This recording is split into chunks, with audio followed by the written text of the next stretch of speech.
All right, today we're diving deep into something that strikes fear into the hearts of many, the consulting case interview. It's this high-stakes test designed to find the absolute sharpest minds, and we're going to break down exactly how you can crack it.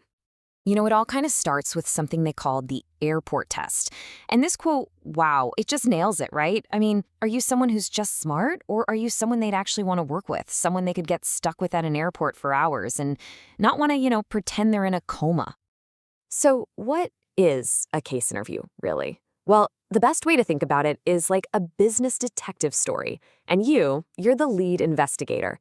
You get handed a real-world problem, a real company, and it's totally up to you to analyze the situation, piece together all the clues, and yeah, solve the mystery. And listen, this right here, this is probably the most important thing you need to get.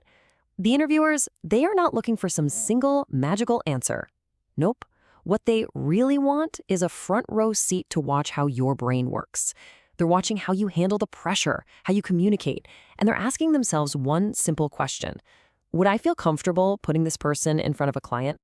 Okay, so let's get into it. How does this whole thing actually kick off? Imagine you're in the room, right? The hot seat. The small talk is done, the interviewer leans forward, and bam, they hit you with the challenge. So a classic case might sound a little something like this.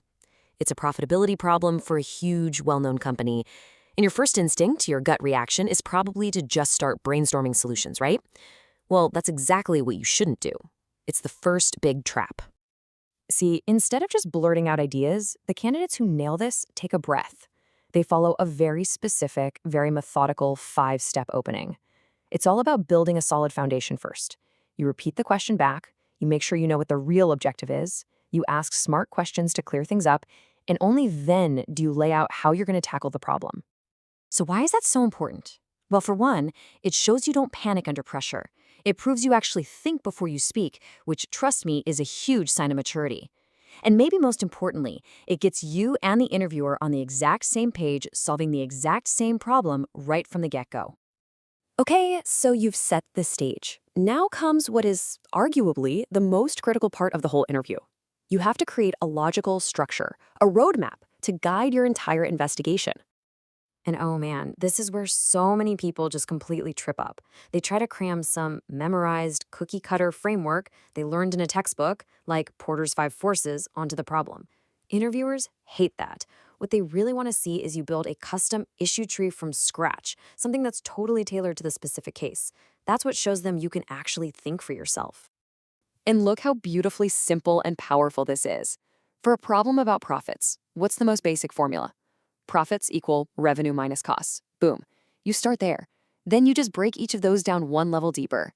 It's amazing, really. You take this giant, messy, overwhelming problem, and you instantly transform it into a neat little list of smaller, totally manageable questions you can just tick off one by one. All right, so you've got your structure, your roadmap. Now it's time to put on that detective hat for real and start following the data trail. This is where you start asking the interviewer for specific data points. And yeah, you can't be afraid to do a little math. So you might get hit with what's called a market sizing question, just like this one. And let me be clear, this is not a trivia question. They don't expect you to know the answer. It's a test of your logical thinking. Can you build a reasonable, defensible answer from the ground up? The absolute key here is to talk through your assumptions out loud and justify them with simple logic. So you'd start with a big number you probably know, like the US population. Then you'd break that down into households. From there, it's just about making some smart, logical estimates. Okay, what percentage of those homes have a garden? And how often do people actually replace a garden hose? So you'd literally walk the interviewer through your math out loud. Something like, okay, so let's say there are about 100 million households. And if we assume 90% of them have a garden, that's 90 million potential customers. Now, if people replace their hose, say, every 3 years, that means about a third of them are buying one each year. And just like that, you've landed on a solid estimate of 30 million.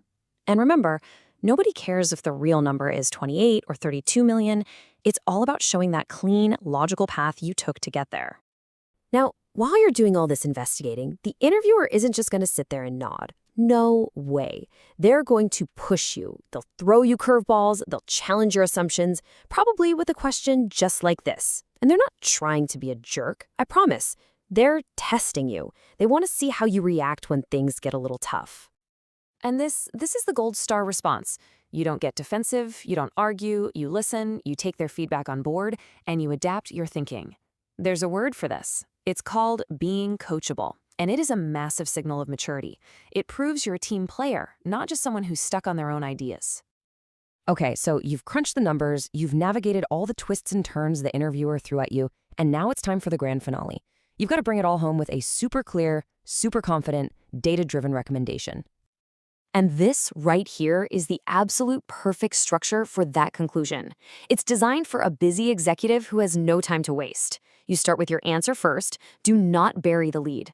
Then you hit them with your top 2 or 3 reasons why. Acknowledging the risks, that just shows you've thought about everything. And suggesting next steps, that proves you're all about making things happen. So when you boil it all down, the case interview isn't really a test with a right or wrong answer. It's a simulation. It's a sneak peek into how you'd actually be on the job. How do you handle a problem when you don't have all the information? How do you work with others? Can you explain something complicated in a simple, confident way? So at the end of the day, getting ready for one of these isn't about memorizing a bunch of stuff from a book.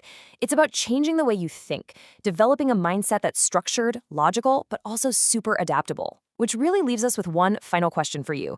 The next time you're staring down a really complex, messy problem, how are you going to start to solve it?